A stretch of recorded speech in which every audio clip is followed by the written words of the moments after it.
铁砂掌、大力金刚掌属于少林硬功夫，13太保横练。拳谚有云：腿打7分，手打3拳仗，2掌不击关。可见掌功在过去实战之中的分量有多大。现在流传最多的有少林铁砂掌、顾氏铁砂掌、五海铁砂掌。少林铁砂掌是少林寺72绝技之一，特点就是内外结合的方法，把掌上的功夫练得坚硬如铁。少林注重内功，与其他功法不同的就是它的铁砂掌讲究内外相结合，提升打击力量。我们可以看很多少林的2指禅功夫，手指的指肚上都有厚厚的茧子。少林铁砂掌练习久了，手掌厚度也是比一般人要厚很多的。顾氏铁砂掌代表人物是近代武术大师顾汝章，他是江苏阜宁人，从小家庭贫困，跟随父亲傅励之习武，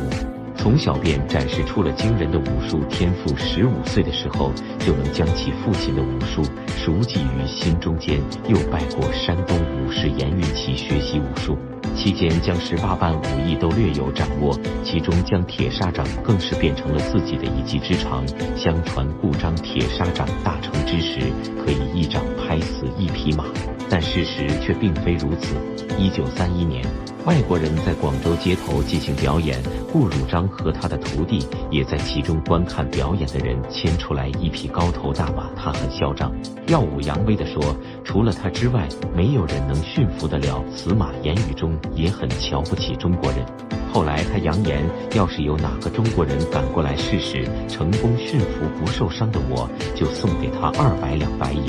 但是马前一定要签下生死状，被马踩死或踩伤，我可不负责任。说完就哈哈大笑起来。顾汝章徒弟听了很是不服，就要上前去驯服烈马。洋人看有人来送死也很高兴，但看见了旁边的顾汝章，知道他这位徒弟也一定不好惹，顾及顾汝章铁砂掌的威名，当即反悔把节目给取消了。后来有人以讹传讹，才说是顾汝章一掌拍死了烈马，其实并无此事。五海铁砂掌是近代才开始流行的，在2010年由中国武术会员黄林海先生创建而成，他也是吉尼斯纪录的保持者，多次参加电视节目。黄林海先生集众家铁砂掌之长，最后发展出了自己风格的铁砂掌。据说黄先生练功非常刻苦，每天晚上都要用1个小时的练功时间，从未间断，从开始的黄豆沙袋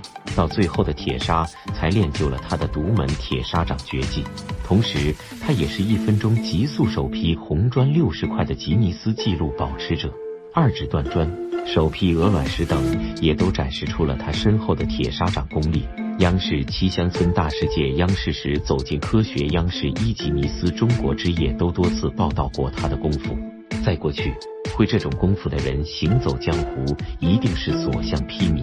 但现在这种传统武术硬功夫可以作为街头实战吗？在网上我们经常可以看到这样的视频，表演者拿着红砖块或者小铁板，用手掌用力地击打过去，瞬时间砖块就像面粉一样被击得粉碎或者裂为2半，即便是坚硬的铁块也会被掌力所1分为2。这种的就是铁砂掌，一般习练者要经过很长时间的功夫才能够把它们练成。在小说中俗称为13太保横练，我们也经常会在吉尼斯纪录或者一些其他的综艺节目中看到有人用这样的掌法去挑战1分钟之内可以打碎多少块砖头。那么这种功夫可以实战吗？有人说了，掌力居然如此坚硬，打在砖头上都可以1分为2，那么打在人的身上，哪个人又能受得了呢？不知道大家在网上有没有看到过国外的扇耳光大赛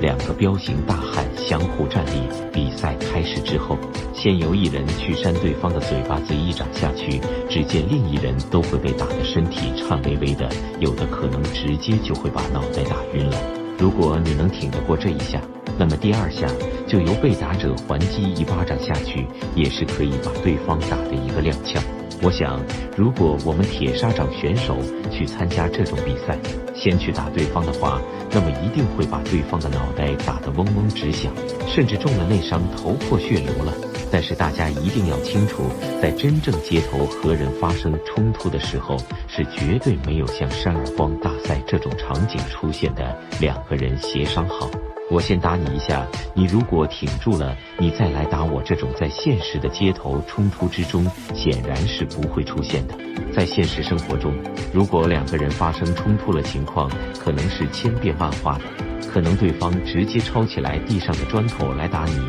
可能对方2、3个人一起过来打你，也可能对方打了你一下，他直接就掉头跑了。所以没有给我们铁砂掌这种运力发力，对方还一动不动等你去击打他的时间，这样也就更考验了铁砂掌练习者的综合应战能力。我们在街头发生冲突，或者说我们在擂台两个人的对抗之中，决定胜负的不单单是力量和掌力这样的单一因素，关系更多的，比如两个人的攻击距离、攻击时间差、反应速度、体力消耗情况、战术等等等等。这里边有任何一项因素，如果你特别短板的话，那么在擂台对抗或者街头格斗的时候，你一定会吃很大的亏。比如一个人特别有力气，但脚下如果不灵活，对方抓住了你这一弱点，靠腿上的灵活来消耗你的体力。虽然他的拳头没有你的拳重，但是最后一定是脚步灵活的一方，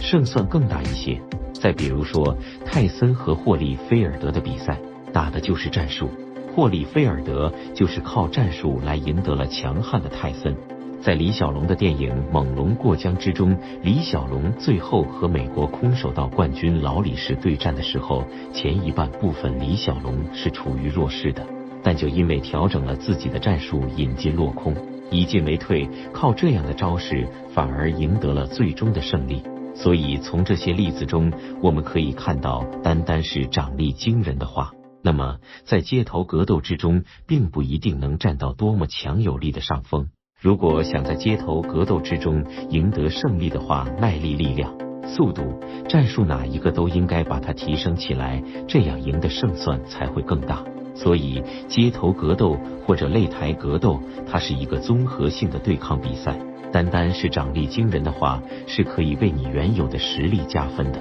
但如果你仅仅靠掌力去比拼的话，那么你还是要吃很多亏的。